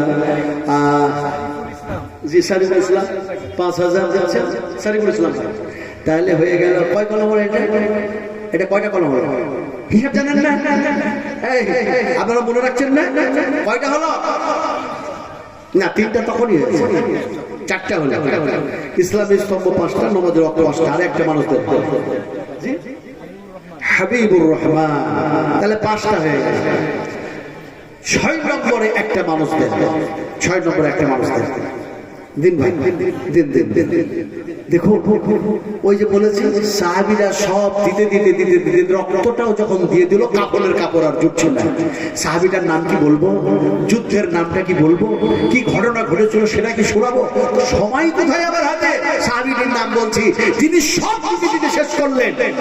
শেষের বেলায় তার কাপড়ের কাপড় জুটছে না। রাসূলুল্লাহ সাল্লাল্লাহু আলাইহি ওয়াসাল্লাম বললেন, মুখমণ্ডলটা তার চাদর ওই কাফন দিয়ে ঢেকে দাও, পায়ের দিকটা ফাঁকা হয়ে যাচ্ছে, ঘাস দিয়ে ঢেকে দাও, দিয়ে দফন করে দাও।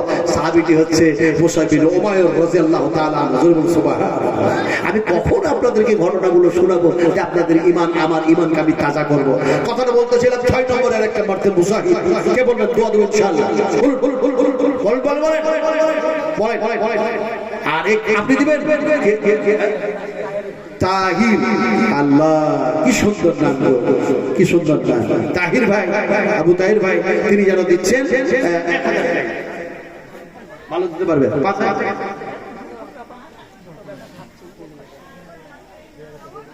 তাহিরউদ্দিন ভাই, এটাকে মানে 5000 ওরা বলছেন, ওটা সম্ভব না, ওটা সম্ভব না। না তাহির ভাই কত? 1000। আমি বলছি একটা কথা, আল্লাহ পাক বলছেন কোরআনে, আল্লাহ পাক বলছেন জোড়া জোড়া সৃষ্টি করেছি। তো আপনার মা আর আপনার আব্বার জন্য আর 1000 টাকা দেন, আর 1000 টাকা দেন ইনশাআল্লাহ। হ্যাঁ আপনার ভাই 2000 টাকা দিচ্ছে, 2000 ইনশাআল্লাহ। তাহলে 6টা হলো, 6টা হলো। 7 নম্বরে একটা মানুষ বলুন, 7 নম্বরে এমন একটি মানুষ, এমন একজন মানুষ, আপনি আপনার সেন্সটা তৈরি করে নেন।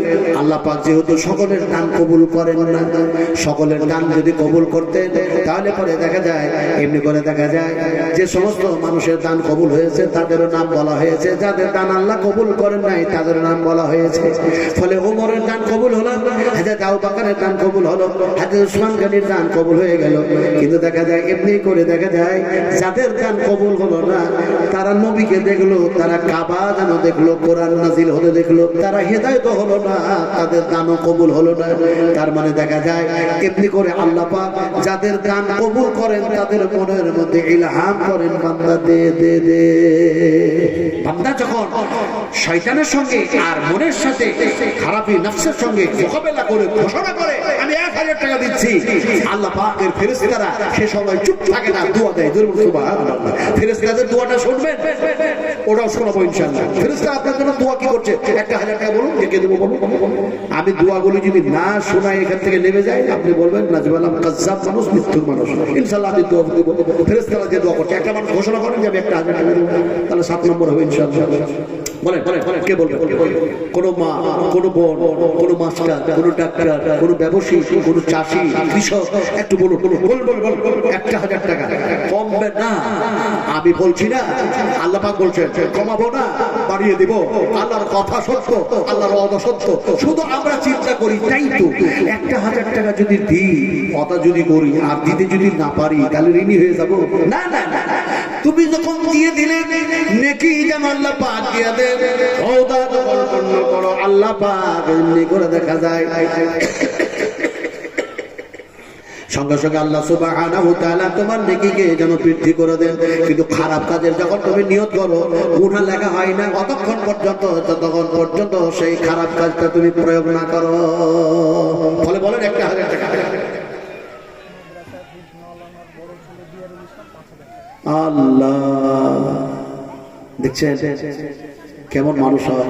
এই মাদ্রাসার সদর হেড মাওলানা, তিনার ছেলে টিয়ারুল ভাই যেন দিচ্ছেন 5000 টাকা। আল্লাহ তুমি কবুল করে দাও, আল্লাহ তুমি কবুল করে দাও। আয় আল্লাহ 10,000, 5,000, এমনি করে 3,000, 2,000, এমনি করে অনেকেই দিয়েছে। তাহলে এইটা হয়ে গেল আপনার 7 নম্বর কলম। 8, 9, 10 আর 3টা মানুষ দিতে হবে, আর 3 জন, আর মাত্র 3টা মানুষ। কেন 3টা মানুষ দেবে? এই 3 জন যে হচ্ছে বিজয়, আল্লাহ নয় বলেছেন বিজয় আল্লাহ পাক, তাই বিজয়কে আল্লাহ পাক ভালোবাসেন। যদি মাগরিবের নামাজ, ফরজ নামাজ দেখেন তাহলে বিজয়, বেতর নামাজগুলি যদি দেখেন বিজয়।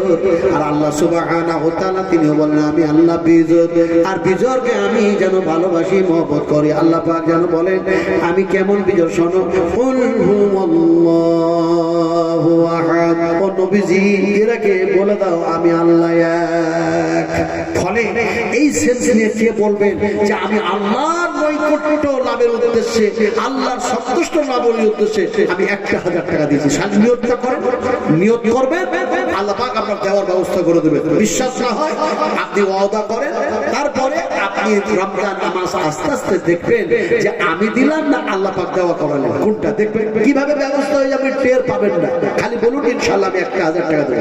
বলবেন বল 8 নম্বর আর 3টা মানুষ বলেন কে বলছেন, বলেন বলে আপনি তো কমপক্ষে একটা দোয়া দিতে চেয়েছেন, তো ফেরেশতাদের দোয়াটা কমপক্ষে শোনাচ্ছি আর আপনারা দেওয়ার জন্য প্রস্তুতি নেন। একজন ফেরেশতারা কি বলছেন জানেন? দোয়া করছে কিভাবে? দোয়া করছে ও রব্বানা ও রব্বানা ও রব্বানা ওয়াদখিলহুম জান্নাতি আদনিল্লাতি ওয়া'আদতাহুম ওয়া মান সালাহা মিন আবাইহিম ওয়া আযওয়াজিহিম ওয়া যুররিয়াতিহিম ইন্নাকা আনতাল আজিজুল হাকীম। হে আমাদের প্রতিপালক, যারা দিচ্ছে, এই যারা এমনি করে তওবা করছে, ইত্যাদি ভালো কাজ করছে, সালেহ সালেহা সালেহীন নেককার, এদের পিতা, এদের মাতা, এদের সন্তান, এদের সন্ততি, এদের সকলকেই আল্লাহ তুমি জান্নাতের মধ্যে প্রবেশ করিয়ে দাও। বলুন আমিন। ফেরেশতারা কি দোয়া দিলেন চিন্তা করেন। নবীজি যে দোয়াটা দিয়েছেন সেই দোয়াটা বলবো। আল্লাহ যে 3টা কথা বলবো ওটা বলবো। কে বলবেন 1000 টাকা দেব? কে বলবেন? বলেন কে দেবেন 1000 টাকা? 500 টাকা দিয়েছেন, আপনি দিবেন? মারহাবা মারহাবা, আহলান সাহলান, মারহাবা, হাইয়াকাল্লাহ, বারাকাল্লাহ, জাযাকুমুল্লাহ। আল্লাহুম্মা ইগফির খাতায়ে কাবীরানা, আল্লাহুম্মা ইগফির খাতায়ে সগীরানা, আল্লাহুম্মা ইগফির খাতায়ে যাহিরানা, আল্লাহুম্মা ইগফির খাতায়ে বাতিনা। তাহলে হয়ে গেল 8 নম্বর। ওই ভাইটা চিন্তা করছেন তো, লালটু ভাই? তাহলে হয়ে গেল 8 জন, 9 আর 10, আর মাত্র 2টা মানুষ বাকি আছে। 2টা মানুষ যেমন দানকারী দাতা বাকি আছে, তেমনি করে দেখা যায় এমনি করে দিন গত হয়ে গেল, রাত্রি যেন দেখা যায় গত হতে যাচ্ছে। রাত্রির শেষে যেন 2টা রেকাত যেন বাকি আছে, ফরজ নামাজ। ফরজ নামাজ 2টা রেকাত বাকি আছে। সেই ফরজ নামাজ দেখা যায় সুবহ সাদেকের ওয়াক্ত হয়ে যায়, ফজরের আজান হয়ে যায়, আর যেন ফজরের নামাজের ফরজ নামাজ 2 রাকাত যেমন বাকি, তেমনি করে 2টা মানুষ আর বাকি। 2টা মানুষ দিয়ে দিলে যেন 10 হয়ে যাবে ইনশাআল্লাহ। সুবহ সাদেকের ওয়াক্ত তো বাকি আছে, আপনি দিচ্ছেন? ও যেটা বললেন, হ্যাঁ আলহামদুলিল্লাহ দিয়ে দিলেন। এমনি করে দেখা যায় সুবহ সাদেকের ওয়াক্ত যেমন বাকি আছে, দেরি আছে, তেমনি করে 2 জন যেন দেখা যায় 1000 করে 2 জন দাতা দিতেও যেন দেখা যায় এখনো বাকি আছে। কথাটা বলতেছিলাম, আপনারাকে বলতে হবে এটা রাত না দিন। একটু জোরে বলুন, এটা রাত না দিন? কেউ জোরেও বলে না, রাত না দিন। যদি বলা হয় দিন, আমাদের এখানে দিন নয়, কিন্তু সূর্য তো এখন আছে, সূর্য তো কোথাও চলে যায় নাই, অন্য রাষ্ট্রে সেটা দিন। কথা বুঝেন কিনা? আমাদের এখানে রাত। এই রাত বানালো কে? কথা বলে। وهو الذي خلق الليل والنهار والشمس والقمر كل في فلك يسبحون। আল্লাহ পাক কি সুন্দর কথা বলছেন ভাই। আরেকজন দিয়েছেন 500 টাকা।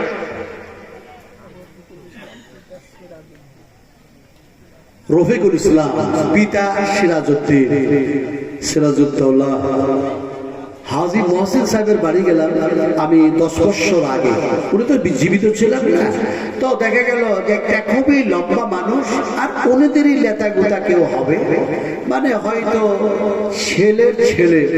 তো ওনার যে এখনো রাজবাড়ি ভাবতা বেলডাঙ্গায়, তো ওনার বাড়িগুলি দেখার জন্য গেলাম হাজী মহসিন সাহেব। তো দেখতে গিয়ে ওনার সাথে কিছু কথা, আমার ঘরে জালসা ছিল, তো ওনার সাথে সালাম কালাম হলো। সাদা টলফেগার মানুষ, সন্ন্যাতি চুল, মাথায় টুপি, আলহামদুলিল্লাহ শিক্ষিত মানুষ, খুব শিক্ষিত মানুষ। তো উনি আমাকে অনেক কিছু দেখালেন, যে এই কেনালগুলো দেখছেন, এই যে ড্রেনগুলো দেখছেন, এইটা দিয়ে নৌকাগুলো চলতো, এইভাবে আমরা পাড়া পার করতাম। আরেকজন দিয়েছেন গোপন দান, আলহামদুলিল্লাহ 1000 দিয়েছেন, তাহলে 9টা হলো। আর একজন দিলে তো 10 হয়ে যাবে, আলহামদুলিল্লাহ। 10,000 না, একজনই দিয়েছে 10,000, 2 জন দিয়েছে 5,000 করে, এমনি করে 3,000 দিয়েছে, এমনি করে 2,000 দিয়েছে। আমি হিসাব করে বলছি না যে আপনারা টাকা 30,000 দিলেন না 50,000 দিলেন, সেটা বলছি না। বলছেন একটা মানুষ দেন 1,000 টাকা। লাস্টে কে বলবো? হাজী মহসিন সাহেব। তো ওনার কাছে শুনেছিলাম যে আজকে মুর্শিদাবাদকে নিয়ে যে তৌহিদ করা হচ্ছে, মুর্শিদাবাদকে নিয়ে যে আজকে খেলা করছে গভর্নমেন্ট, যদি এরকমটা বুঝতেন তিনি, কে? হাজী মহসিন সাহেব। যদি বুঝতেন তাহলে পরে তিনি বলেছিলেন যে আমরা যদি জানতাম যে এরকম হবে, তাহলে এই মুর্শিদাবাদ যত বর্ণ এমনি করে আছে সীমানা, এই সীমানা একদম নকশা পর্চা খুঁজে বাইর করে চীনের পাঁচির যেমন আছে তেমনি করে পাঁচির দিয়ে ঘিরে দিলাম, বলে এটা আমার মুর্শিদাবাদ। এই মুর্শিদাবাদের নাগরিকদের উপরে কোন রকমের তোমাদের কিছু অত্যাচার, অনাচার, অবিচার করা হবে না। হ্যাঁ হ্যাঁ জি, 1000 টাকা। আলহামদুলিল্লাহ, হাইয়াকাল্লাহ, বারাকাল্লাহ, জাযাকুমুল্লাহু খাইরান জাযা। ওনারা খুব আমাকে ভালোবাসে। জি হ্যাঁ, আমি জানি, মাদ্রাসার শিক্ষক, আলহামদুলিল্লাহ। ওনারা আল্লাহ পাক সেই সালাহিয়াত দিয়েছেন, সেই ইলমিয়াত দান করেছেন। মা মা। দেখছেন এই যেমনি একটা করে কথা বলছেন না, একটা করে হাদিস মনে পড়ে যাচ্ছে। একজন সাহাবী জিহাদের ময়দানে দাঁড়িয়ে আছেন যাওয়ার জন্য। রাসূল বললেন তুমি কোথায় যাও? বলে জিহাদের ময়দানে। রাসূল তো আল্লাহ রাসূল বললেন তোমার কেউ নাই? বলে নবীজি দুইজনের মধ্যে একজন আল্লাহর কাছে জমা হয়ে গেছে, একজন আছে। বলে কে জমা হয়েছে কে আছে? আমি তো জানি না কে জমা হয়েছে আর কে আছে। বলে পিতা যেন জিহাদের ময়দানে শহীদ হয়ে গেছে, যে আল্লাহর কাছে জমা হয়ে গেছে। আর কে আছে? বলে আমার আম্মা জান আছে। রাসূল বললেন জিহাদের ময়দানে যেতে হবে না, বাড়ি ফিরে যাও, বাড়ি ফিরে যাও। ইযহাব ফাকরিবহা ফাইনাল জান্নাতা তাহতা রিজলাইহা। রাসূল আকরাম সাল্লাল্লাহু আলাইহি ওয়াসাল্লাম বললেন তোমার মাতা পিতার সম্মান করো, খিদমত করো, সেবা করো, যত্ন করো, তোমার মায়ের দুই পায়ের নিচে আল্লাহ বেহেশত আছে। সুবহানাল্লাহ। তো মাওলানা বলছেন যে আমার মায়ের জন্য আমি 1000 টাকা দিয়েছি, মায়ের ঋণ কি শোধ করা যায়? যে মা এই রেহেম এই গর্ভের মধ্যে রাখলে দুধ পান করে সেই মা আপনারা পড়বেন না, খুব কঠিন, সবাই জোরে জোরে পড়বেন। কামা রাব্বায়ানি সাগীরা। আবার রব্বির হামহুমা কামা রাব্বায়ানি সাগীরা। আমিন। কথা বলছিলাম আল্লাহ পাক মাওলানার আব্বা আম্মা, আল্লাহ ওনাকে সেই কিয়ামতের মাঠে হাসরের ময়দানে সেই সম্মান, সেই ইজ্জত, সেই ইহতিরাম করে দয়া করে অনুগ্রহ করে তুমি জান্নাতের মধ্যে ঢুকে দাও। এটা এনার নাম না না দিলেন কত? রফিকুল ইসলাম। আপনার কিছু বলবো হেসেছেন মানে কি জানেন? হাসার মানে হচ্ছে নবীজি বলছেন হাসি মুখে যারা কথা বলে সাতটা সমতুল্য নাকি পাওয়া যায়। জি রফিকুল ভাই শুনেন না, এটা তো থাকবেই। আমি কখন বললাম তো থাকবে না। রফিকুল মোহাম্মদ রফিক, এই যে রফিকুল ইসলাম আর মোহাম্মদ রফিক, তার জীবনী যখন আমি পড়লাম তখন দেখলাম 33,000 से ज्यादा गाना गाया है। 33,000 বেশি গান গেয়েছেন মোহাম্মদ রফিক। আর এই রফিকুল ইসলাম কত 2000 না কত আছে? আব্বা আর মায়ের জন্য 500 করে এখানে দেন দেন দেন। মায়ের দুধের ঋণ শোধ করা যায় না, কত ব্লাড হয়ে গেছে, কত ব্লাড। আমি তোমাদের বিষয় আচ্ছা পরে দিয়ে দেবো, আলহামদুলিল্লাহ হাইয়াকাল্লাহ বারাকাল্লাহ উনি দিয়ে দেবেন আলহামদুলিল্লাহ। কথাটা বলতেছিলাম দুয়াটা দিদি, রাত্রি অনেক বেশি হয়ে যাচ্ছে, রাত্রি 1টা বাজতে যাচ্ছে। হাই হাই হাই হাই, এই সময় তো আল্লাহ পাক আর আসে নাই, আল্লাহ নিজু আকাশে নেমে এসেছেন। এই সময় কি ঘুমানো যায়? ওয়াজ করলে হবে না। লিমা তাকুলুনা মা লা তাফআলুন। তুমি নিজে আমল যা করো না তা মানুষকে শোনায়ও না। তুমি নিজে যা বয়ান করো, হাযা বায়ানুল লিন্নাস, হাযা বায়ানুল লিন্নাস, হাযা বায়ানুল লিন্নাস। হাই হাই হাই হাই। কথা বলছিলাম যে আল্লাহ পাক এখন এই 1টা বাজতে যায়, আমি দুয়াটা দিই। আপনারা 10 অতিক্রম করে ফেলেছেন, টাকা অনেক দিয়ে দিয়েছেন। আপনারা দুয়াটা শোনার জন্য বসে আছেন আর ওই 3টা কথা শোনার জন্য বসে আছেন, বুঝতে পারছি। দুয়াটা নবীজি দিচ্ছেন, লক্ষ্য করো। আল্লাহর হাবিব বিশ্ব নবী মুহাম্মদ রাসূলুল্লাহ সাল্লাল্লাহু আলাইহি ওয়াসাল্লাম যেন বলেন আল্লাহুম্মা আকসিল, আল্লাহুম্মা আকসিল, আল্লাহুম্মা আকসিল মালাহু মালাহু মালাহু মালাহু ওয়া ওয়ালাদাহু ওয়া ওয়ালাদাহু ওয়া ওয়ালাদাহু ওয়া বারিক লাহু ওয়া বারিক লাহু ওয়া বারিক লাহু ওয়া বারিক লাহু ফিমা আতাইতাহু। ফি মানে মধ্যে, আতাইতাহু নবীজি দোয়া দিলেন আয় আল্লাহ একে যা যা দিয়েছো, যা যা দিয়েছো ওগুলির মধ্যে আরো আরো বরকত দিয়ে দাও। এখন দোয়াটা নাই হলো, আমি মুসাফির মানুষ নাই দিলেন, নবীজি নাই দিয়েছেন, বুখারীর মধ্যে নাই, ইমাম বুখারী সেটা নিয়ে এসেছেন। আল্লাহ পাক কি কথা বলবেন? 3টা কথা। আপনি যখন ভালো কাজ করে, আপনি ভালো আমল করে, আমি ভালো আমল করে, এক কথায় আল্লাহ পাকের আদেশ নির্দেশ বিশ্বনবী মুহাম্মদ রাসূলুল্লাহ সাল্লামের তরিকায় জীবন যাপন জিন্দেগি প্রসার করে ইহকাল থেকে পরকাল গমন করলেন। সেই সময় আল্লাহ পাক যেন বেহেশতের মধ্যে যাওয়ার অনুমতি দিবেন, কিন্তু যারাই জান্নাতে যাবে তারা কিন্তু জাহান্নামের উপর দিয়ে যেতে হবে, জাহান্নামের উপর দিয়ে যেতে হবে, পুল সিরাত সকলকে পার করতে হবে। আচ্ছা আপনারা একটা কথা বলুন, আচ্ছা জান্নাতি মানুষ আর জাহান্নামী মানুষ কি এক? এই জোরে জবাব দিচ্ছেন, এরা কঠিন মানুষ। হ্যাঁ, জান্নাতি মানুষ আর জাহান্নামী মানুষ কি এক? আচ্ছা এক যে নয়, আমরা বললে তো চলবে না, আল্লাহ বলছেন এক নয়। আল্লাহ কি বলছেন? লা ইয়াস্তাবি আসহাবুন নার ওয়া আসহাবুল জান্নাহ, আসহাবুল জান্নাতি হুমুল ফাইজুন। পারলাম না তরজমা করতে, কথাটা দলিলটা শুরু দেওয়া হলো। এখন আপনি জান্নাতি, আল্লাহ পাক আপনার প্রতি রাজি হয়ে গেছে, খুশি হয়েছে। আমার ভাইরা, আমার বোনেরা, আমার ভাইরা, আমার বাবাজিরা, আমার বন্ধু বোনেরা, এখন আল্লাহ পাক সে সময় বলছেন উদখুলুহা, তিনটা কথা বলছেন আল্লাহ পাক, বলছেন উদখুলুহা, উদখুলুহা, উদখুলুহা বিসালামিন, বিসালামিন, বিসালামিন, আমিন। সুবহানাল্লাহ। আল্লাহ পাক বললেন প্রবেশ করো, এখানে আছে শান্তি, আরাম আর আরাম, আর আছে কি নিরাপত্তা আর নিরাপত্তা। এখান থেকে তোমাদের নাম কেউ কেটে দিতে পারবে না, তোমরা এখানে বসবাস করবে। কিন্তু আজকে আমরা কোরআন ছেড়েছি, আজকে হাদিস ছেড়েছি, নবী থেকে বেপরোয়া হয়েছি, আল্লাহ থেকে বেপরোয়া হয়েছি।